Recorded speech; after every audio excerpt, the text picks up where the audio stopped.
all the grandchildren. I've been with her the longest, but that doesn't make up for pain, because it all hurts us all the same. But I like to thank God, number one, for giving us her, because without him, none of us would be here. I feel kind of bad because I'm the only one out of all you guys who was able to give her great-grandchildren, but I'm glad that she was able to see them. And my little girl right there, I found out I was pregnant with her right after Nana died. So I feel that that's Nana in her. I didn't write anything. I think I said that because it would be a huge book about her. She was the greatest person that I ever known. Ever. I miss her every single day.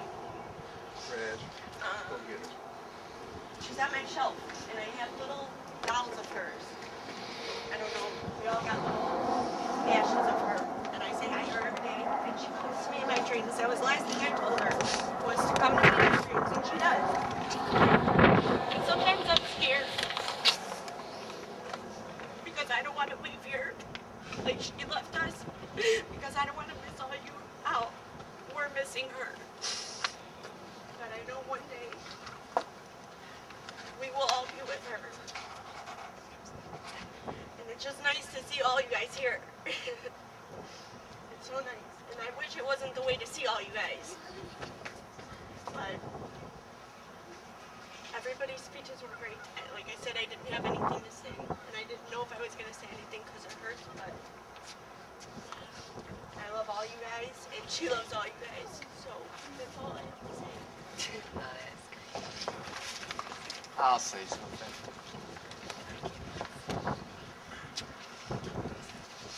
This is really, really weird. I remember when I first moved in with Nana after my mom moved back. She just, she always told me she loved me, and I never really got to know her as good as Rachel did. But I really remember the bad times. I really don't remember a lot of the good times with Nana. I was too young, and I just want to say that I love her and I love all of you guys, and I'm thankful you guys all came for her. And, she touched a lot of people, and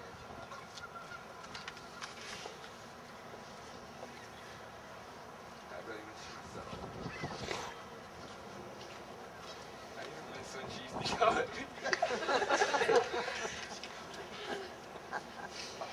It's because she loves you, Jim.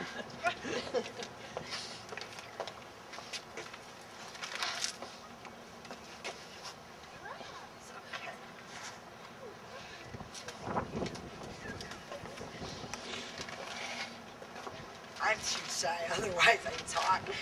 You? Shy when it comes to talking.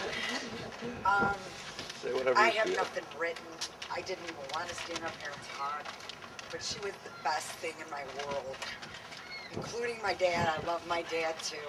Got to know my dad all over again through all this. It's not how I wanted to do it, but it happened, and I got close to him, and it was all meant to be. And whatever happened, like, I believe she's in a better place. But we had my dad too, and everybody, and I'm gonna cherish everything now with him, because Mom said to me, now you got Dad, get close to him, be there for him. So I'm gonna be there for him, not maybe exactly the way he wants it, but I enjoy him, and we're all together. We're gonna have a nice dinner, and I'm glad you're all here. Thank you for coming. Well, I had a lot to do with my mom and her sickness for many years, and I have to say I am so happy for her. I talk to her all the time, and I'm just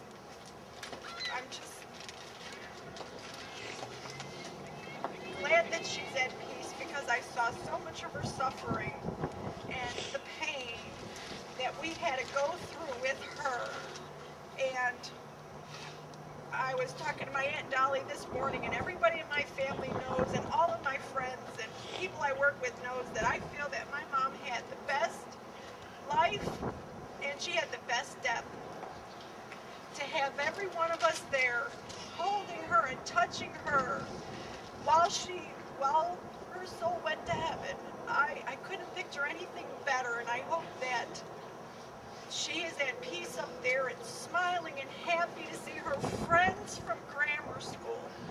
All these grandchildren and great-grandchildren and friends, and something that she was so embarrassed about. She didn't want to see people. And all seeing her, because I believe she's there, and I believe she's all around, and she is so happy right now. I know she is. And I didn't say anything because I didn't plan anything to say because I didn't think I could stand up here and say anything. I'm a lot like my mom, and I'm real emotional. I cry at the drop of a hat. I had wonderful times with her. We spent a lot of time, and we talked, and you know, it's wonderful to have a mom like her, and I hope that I can be a good mom and a good friend, and I love my dad a lot. He went through a lot with her, but no matter what happened, there was so much love in that house. There was, no matter what, the arguing, and everybody in the family knows how she was. It's not like I'm, you know, she was in so much pain that she was so miserable that she couldn't help but be maybe a little angry at things. And I never took it in a bad way because I knew how she felt. And that's why I said at the beginning, I'm so happy for her, and I can't wait to see her again. She can't leave us anytime soon. I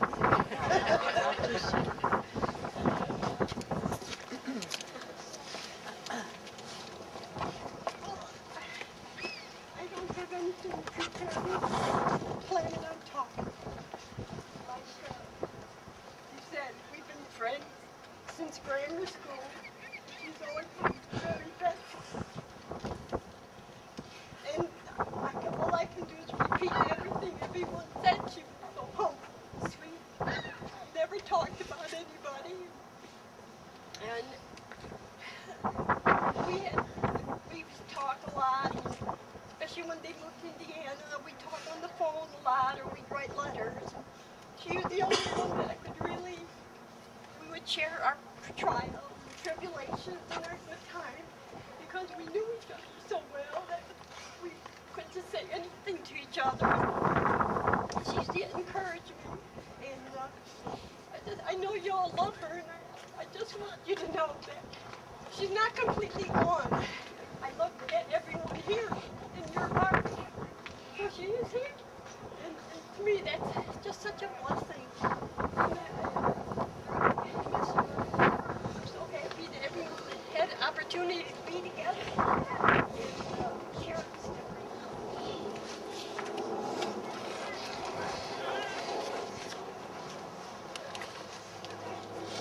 I wasn't going to say anything either, but just sitting here talking and making me think of her. And I remember my freshman year of college was going to be a difficult time for my family and everyone. And not to make it a point to write me a letter every month.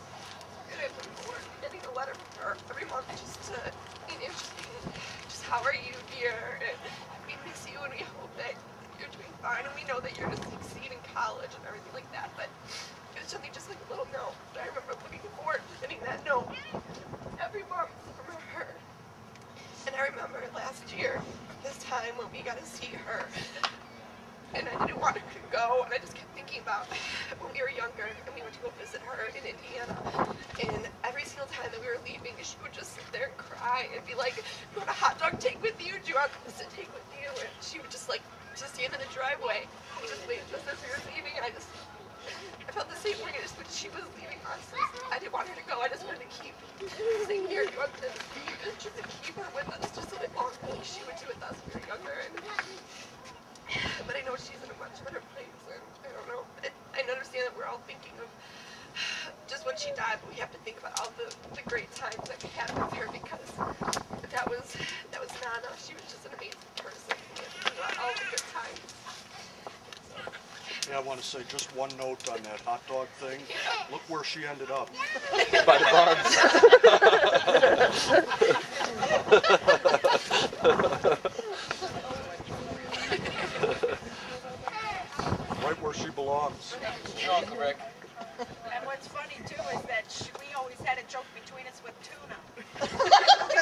Yeah. She'd be like, I've got tuna, because nobody liked tuna. Nobody wanted tuna. And she'd be like, I got some tuna. So it was always a joke. She always try to give you something, right? Does anybody else have anything to say? If not, I've got one more poem. I kind of was waiting until the last thing. If anybody else wants to go ahead before I do it.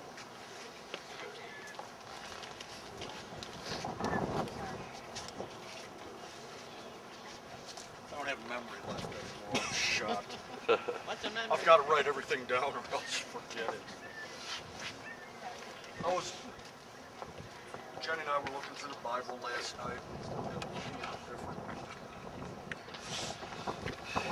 things that would be appropriate for our ceremony today.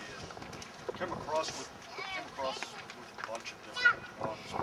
This one really, it kind of it's called Miss Me But Let Me Go.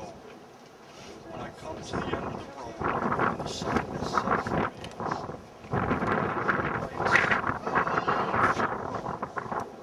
I cry for a soul set free.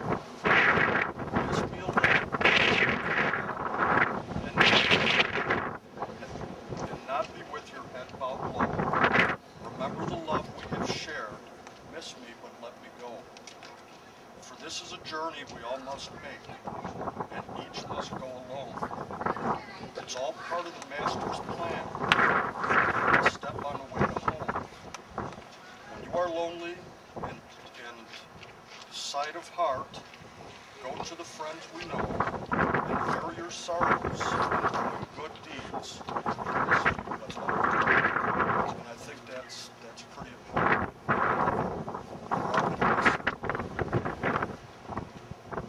We've got our lives to live too. It's a shame we're all so far away, so spread out. It's come up several times over the past year. We haven't been together as a family in over 10 years.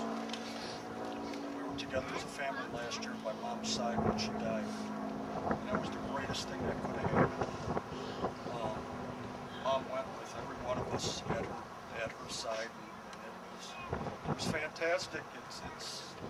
It's a feeling you'll never forget, and I hope we're all able to do the same for my dad when it's time for him to go too. Dad, you got anything you want to say? You want to come up and say a prayer or something? Dad already did. Did you? Yeah. Stop it now, okay, Mom?